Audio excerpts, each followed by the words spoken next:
Sector 7 Ntorq हिल अच्छा खासा इलाका है ये। इसी एंटॉप हिल के एक रिहायशी इलाके के दीवार के बराबर में पॉलिथीन के कुछ बैग पड़े हुए थे। कई लोगों ने उसे देखा, गुजर गए और इत्तेफाक से 30 सितंबर की रात मुंबई में बारिश हुई थी। बैग वहीं पड़ा हुआ था काफ़ी देर तक। धीरे धीरे बारिश की वजह से और बाकी चीज़ों की वजह से, हवा और बाकी, जो पॉलिथीन के बैग थे उसका कुछ सिरा खुल गया, कुछ जला हुआ था। वहाँ पे सैनिटाइज़र की बोतल भी रखे हुए थे, जो हम लोग आजकल कोरोना में आम हो गया यूज़ करने के लिए। अब आप घर में जाते हैं तो पहले पानी और चाय पूछा जाता था, अब आप पहले जाएंगे तो आपको सैनिटाइज़र दिया जाता है हाथ को सैनिटाइज़ करने के लिए। इस सैनिटाइज़र का इस्तेमाल भी अब लोग क्राइम के लिए करने लगे। तो खैर, कुछ लोगों की नज़र पड़ी उस प्लास्टिक के बैग पर। उन्होंने देखा कि उस बैग के अंदर से कुछ इंसानी जिस्म का हिस्सा बाहर नज़र आ रहा है, उस बैग में से झांक रहा है। जैसे ये देखा, लोग बदहवास हो गए। किसी ने 100 नंबर पे कॉल किया, पुलिस की टीम मौके पर पहुंची। अब वहाँ पे फॉरेंसिक एक्सपर्ट्स को भी बुलाया गया, बैग की तलाशी ली गई। प्लास्टिक के कई बैग थे वहाँ पे छोटे छोटे। खोला गया तो उसमें एक इंसानी लाश मिलती है, लेकिन अंग भंग, कटी हुई, हाथ अलग, पैर अलग।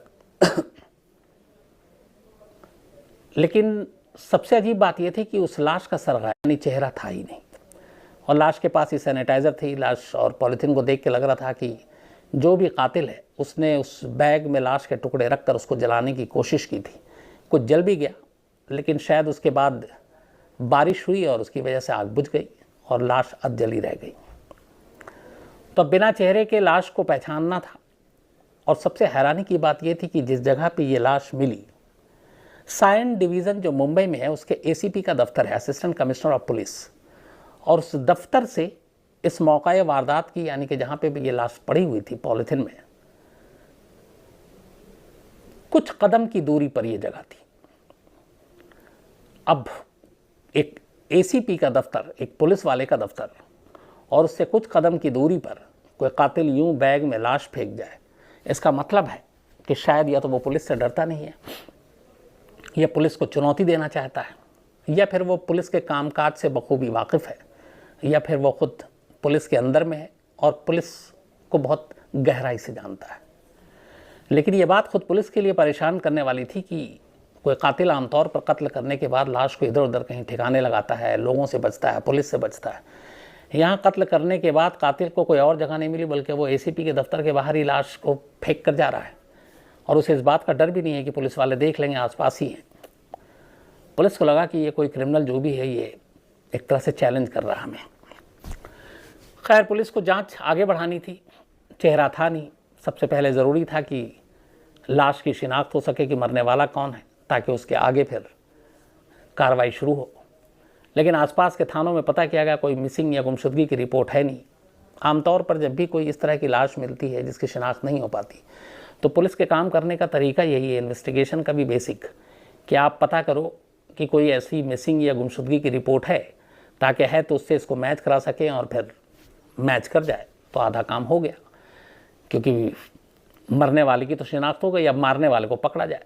तो यही काम पुलिस ने किया। लेकिन मुंबई में ज़्यादातर जगह पे कोई मिसिंग रिपोर्ट इस तरह की थी नहीं। पुलिस को अब लाश को ले जाना था पोस्टमार्टम के लिए, लेकिन फॉरेंसिक टीम ने पूरी लाश का बारीकी से मुआयना किया तो देखा कि लाश के एक हाथ पर एक टैटू है, और उस टैटू पर दादा गुदा हुआ है, DADA, दा और दादा। अब बस यही एक शिनाख्त थी कि एक दादा नाम का टैटू है। अब दादा के नाम से पता करना बड़ा मुश्किल काम है, सिर्फ दादा के नाम पे टैटू से क्या पता किया जाए। पुलिस ने दूसरा काम किया जो आजकल बड़ा नॉर्मल है, CCTV फुटेज को खंगालना शुरू किया। अब यहाँ एक और पोल खुली। पता चला कि ACP के दफ्तर के ठीक कुछ कदम की दूरी पर जहाँ यह लाश मिली, वहाँ कोई CCTV कैमरा नहीं है, या किसी और CCTV कैमरे का एंगल और जो डायरेक्शन है उस तरफ है ही नहीं। तीसरी दिक्कत यह आई कि जहाँ पे लाश थी वहाँ पे एक दीवार, और उस जगह पे आमतौर पे अंधेरा ही रहता था, रोशनी कम, तो ये भी एक मुश्किल थी। तब CCTV फुटेज से भी कोई जानकारी नहीं मिली, अंधेरा होने की वजह से भी नहीं कोई ख़ास कामयाबी मिली। पुलिस ने कहा कि चलो इस जगह पे तो नहीं, इसके पहले के आसपास चारों तरफ के कुछ सीसीटीवी फुटेज को खंगालते हैं, शायद कोई जानकारी मिले। अब पुलिस ने इस पूरे इलाके के सीसीटीवी फुटेज को खंगालना शुरू किया, ख़ासतौर पर रात के वक्त का, क्योंकि पुलिस को भी ये मालूम था कि दिन में कोई इतना बड़ा जोखिम नहीं लगा लाश को फेंकने का, तो ये रात का ही काम है। अब पुलिस ने रात के वक्त के तमाम सीसीटीवी फुटेज को खंगालना शुरू किया और इस कोशिश में पुलिस को एक जगह पे कुछ कामयाबी भी मिली, कुछ शक भी हुआ। एक सिल्वर कलर का एक वैगनार कार, सिल्वर कलर की, इसको पुलिस ने देखा 30 सितंबर की रात को। ये जिस डायरेक्शन में जा रही थी वो उसी तरफ जा रही थी जहां से ये लाश बरामद हुई है। और ख़ास बात ये थी कि ये गई और अगले 10 से 15 मिनट के अंदर अंदर वापस भी आ गई। अब पुलिस को लगा कि हो सकता है, क्योंकि बाकी जितनी कार को उन्होंने डिटेल में रिसर्च किया, कार आई गई, उस वक्त और भी कारें आई गई, लेकिन सबसे क्लोजेस्ट लोकेशन जहाँ पे स्पॉट था मौका वारदात, वहाँ पे ये वैगनार कार ही जाती हुई दिखाई दे रही है और उसके बाद फिर वापसी में भी यही दिखाई दे रही है। अब पुलिस ने इस कार के ज़रिए कातिल तक पहुंचने की कोशिश की कि चलो हो सकता है इसी के ज़रिए कुछ कामयाबी मिले। सीसीटीवी फुटेज के ज़रिए उस कार के रजिस्ट्रेशन नंबर को खंगाला गया, ठीक ठाक कैद हुआ था कैमरे में। रजिस्ट्रेशन नंबर को जूम करके देखा गया, रजिस्ट्रेशन नंबर साफ साफ दिख गया। अब जब इस कार के रजिस्ट्रेशन नंबर के ज़रिए इस कार के मालिक के बारे में पता चला तो खुद पुलिस हैरान रह गई। ये कार, ये सिल्वर कलर की वैगनार कार किसी और के नाम पे नहीं, बल्कि मुंबई पुलिस के एक कांस्टेबल, एक सिपाही शिव शंकर गायकवाड़ के नाम पर रजिस्टर्ड थी। दूसरी, ये कांस्टेबल शिव शंकर गायकवाड़ जहाँ पे लाश मिली उससे कुछ कदम की दूरी पे जो एसीपी का दफ्तर है साइन डिवीज़न में, उस एसीपी का ड्राइवर। अब ये बात अजीब थी। अच्छा, ये भी था कि हो सकता है कि वो एसीपी के दफ्तर आया और निकला हो, लेकिन फिर ये हुआ कि एसीपी साहब तो थे नहीं, छुट्टी थी, तो ये फिर क्या कर रहा था और क्यों आया? अब इस बात ने इस कांस्टेबल के ऊपर शक की सुई घुमा दी। पुलिस ने कहा कि अब यही एक लौता मिल रहा है, लेकिन अब कोई सबूत है नहीं, सिर्फ गाड़ी का आना और गाड़ी से जाना, ये कोई बड़ा प्रूफ नहीं था। अब इसमें वो भी अपने ही डिपार्टमेंट के किसी शख्स पर हाथ डालना तो वो मुश्किल में हो सकता था। तो पुलिस ने, आला अफसरों ने कुछ इस बात को गुप्त रखा। उन्होंने कहा कि पहले और जांच करो, कुछ सबूत जुटाओ, तब पूछेंगे। और इस बारे में कांस्टेबल शिव शंकर गायकवाड़ को भनक तक लगने नहीं दी कि वो शक के दायरे में, क्योंकि उसकी गाड़ी मौका या वारदात से आती और जाती दिखाई दी है। पहला काम अब पुलिस ने यह किया कि अपने ही डिपार्टमेंट के इस कांस्टेबल एसीपी के ड्राइवर गायकवाड़ के मोबाइल को खंगालने का फैसला लिया गया, उसके कॉल डिटेल, उसकी बाकी सारी चीज़ें, और ये देखने की कोशिश की गई कि इसका लोकेशन कहाँ कहाँ था, किस किस से बात हो रही थी। तो अब पुलिस ने जब उसके मोबाइल को खंगालना शुरू किया तो ये बड़ा आसान काम होता है आजकल। किसी के मोबाइल, आपको तो पता है, 2-2 साल पुराने व्हाट्सएप चैट भी निकाल लेती है, कॉल डिटेल की तो कोई बात ही क्या। तो उस पूरे उसमें बाकी तो कोई चीज़ ऐसी पहली नज़र में सामने नहीं आई, लेकिन एक चीज़ आई। उस कांस्टेबल के मोबाइल में एक नाम दर्ज था, एक नंबर, और वो था दर्ज दादा के ही नाम पर, और जिस शख्स की मौत हुई थी उस शख्स का नाम भी दादा था। अब सवाल ये था कि क्या ये वही दादा है जिसका मोबाइल नंबर कांस्टेबल के मोबाइल में फीड है, या फिर कोई और दादा है? क्योंकि आमतौर पर दादा हमारे यहाँ बड़ा कॉमन शब्द भी है, बड़े भाई के लिए भी कहते हैं, फादर के फादर को भी दादा कहते हैं, अलग अलग जगहों पे अलग अलग दादा लोग बुलाते हैं। तो जो उसके मोबाइल में नंबर था वो पूरा नाम था दादा जगदाले। अब पुलिस ने कहा कि ये इसी को ट्राई करते हैं, दादा जगदाले से बात करते हैं तो सच्चाई सामने आएगी। अब पुलिस ने उस नंबर पे दादा जगदाले को फ़ोन किया, फ़ोन किसी और ने उठाया और ये फ़ोन नंबर था सूरत का। अब पुलिस ने उस नंबर के ज़रिए जिसने फ़ोन उठाया उससे पूछा कि दादा जगदाले से बात कराइए। सामने वाले ने कहा कि वो पिछले 2-3 दिनों से घर नहीं आए, मुंबई गए थे, उसके बाद से लौटे नहीं है। अब यहाँ पुलिस को पहला एक यकीन सा होने लगा कि जो लाश मिली है वो इसी दादा जगदाले की है, क्योंकि उसके हाथ में टैटू और ये नंबर जिसके ऊपर शक है कांस्टेबल के मोबाइल से, और तीसरा कि वो शख्स 2-3 दिन से घर लौटा ही नहीं है, जबकि उसको मुंबई से 1 दिन के अंदर लौटाना चाहिए था। अब जब ये सारी चीज़ें सामने आई तो पुलिस को लगा कि अब ये मौका है कि शिवशंकर गायकवाड़ को उठाया जाए और पूछा जाए और अब उसके सामने सारी सच्चाई रख दी जाए। इसी के बाद पुलिस ने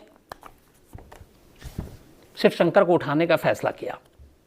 इस दौरान में जो बाकी टीम लगी हुई थी उसने जो कॉल डिटेल पे बात कर रही थी, और जब ये दादा जगदाले वाली सच्चाई सामने आ गई तो फिर पुलिस को एक और चीज़ पता चली मोबाइल के कॉल डिटेल से। 29 सितंबर को दादा जगदाले मुंबई पहुंचा था और 29 तारीख को उसकी और कांस्टेबल की बातचीत हुई। कांस्टेबल की वाइफ जो है मोनाली गायकवाड़, उससे भी बात हुई। इसके अलावा जो लोकेशन दिखाया, अब चूंकि दादा जगदाले के भी कॉल डिटेल को पुलिस ने खंगालना शुरू किया, तो दादा जगदाले का लोकेशन 29 तारीख की शाम तक वर्ली पुलिस क्वार्टर दिखा रहा था, और वर्ली पुलिस क्वार्टर में ही कांस्टेबल शिवशंकर गायकवाड़ का घर था, सरकारी पुलिस क्वार्टर था, वो वहीं रहता था। अब जब ये सारी चीज़ें मैच कर गई कि 29 तारीख को साथ कॉल डिटेल एक साथ, लोकेशन घर का दिखा रहा है, वर्ली में ये रहता है पुलिस क्वार्टर में, तब फिर पुलिस ने बिना और कुछ सोचे सीधे सीधे कांस्टेबल को उठाया और अब पूछताछ शुरू कर दी। इसके बाद पूछताछ होती है। पूछताछ के थोड़ी देर के बाद, पहले तो वो मना करता रहता है, लेकिन जब ये सारे सबूत, मौका वारदात पे उसकी गाड़ियों का आना जाना, मोबाइल में दादा जगदाले का नंबर, 29 तारीख को उसके साथ सेम लोकेशन, दोनों की लगातार बातचीत, और 29 के बाद से दादा का गायब हो जाना, इन चीज़ों को देखते हुए अब कांस्टेबल को लग गया कि उसका पोल खुल चुका है, इसलिए अब झूठ बोलने का फ़ायदा नहीं। और इसके बाद उसने सच बोलना शुरू किया। जैसे उसने सच बोला, पुलिस ने ऑफिशियली फिर कांस्टेबल शिवशंकर गायकवाड़ और उसकी पत्नी मोनाली गायकवाड़ दोनों को गिरफ्तार कर लिया दादा जगदाले के कत्ल के इल्ज़ाम में। अब ये कत्ल का केस सुलझ गया, कातिल पकड़े गए, लेकिन एक सवाल अब भी बाकी था कि आखिर एक कांस्टेबल ने यह कत्ल क्यों किया?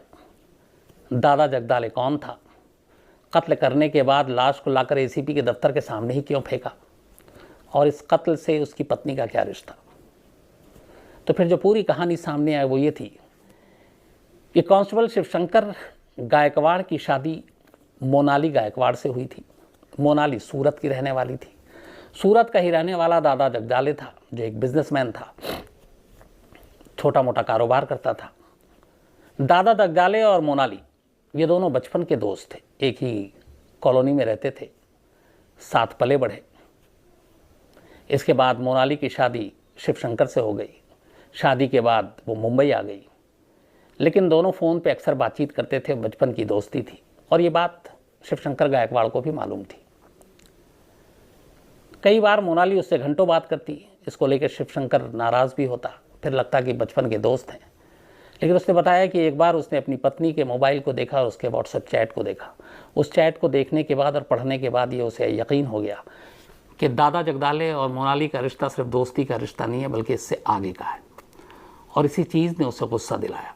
इस बात को लेकर पत्नी से झगड़ा हुआ, उसकी पत्नी गुस्से में मायके चली गई वापस सूरत। फिर काफ़ी दिन के बाद समझा बुझा कर वो वापस लाया, ये कहकर और ये भरोसे पे कि अब वो दादा जगदाले के संपर्क में नहीं रहेगी। अच्छा, तब तक इन दोनों की अब शादी को भी ज़माना हो गया था, करीब 17-18 साल। दोनों की 2 बेटियां हैं, एक 13 साल, एक 15 साल के करीब।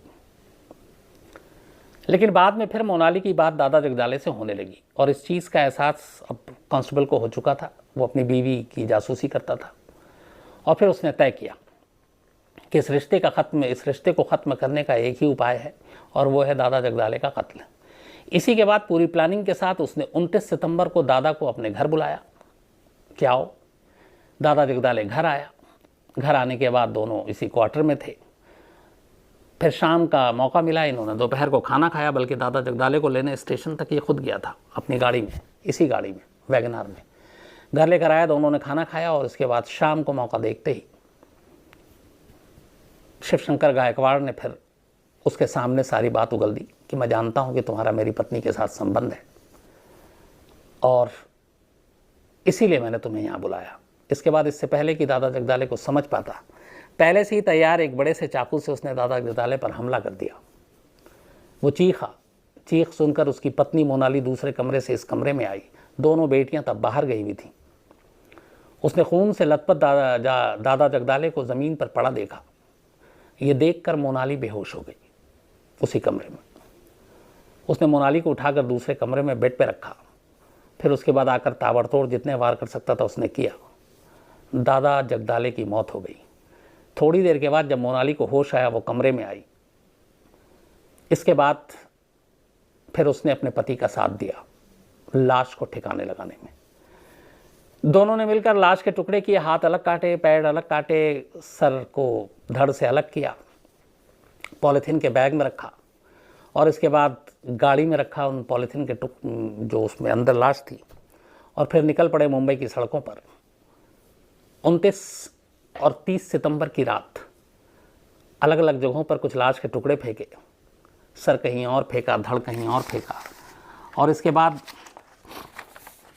जो बाकी चीज़ें थी, हाथ पैर और ये, वो चूँकि मालूम था इसको कि एसीपी का दफ्तर और दफ्तर के बाहर एक सन्नाटे सी जगह है जहाँ पे सीसीटीवी कैमरा नहीं है, जहाँ पे अंधेरा होता है, तो उसे लगा कि इससे बेस्ट जगह कोई नहीं होगी।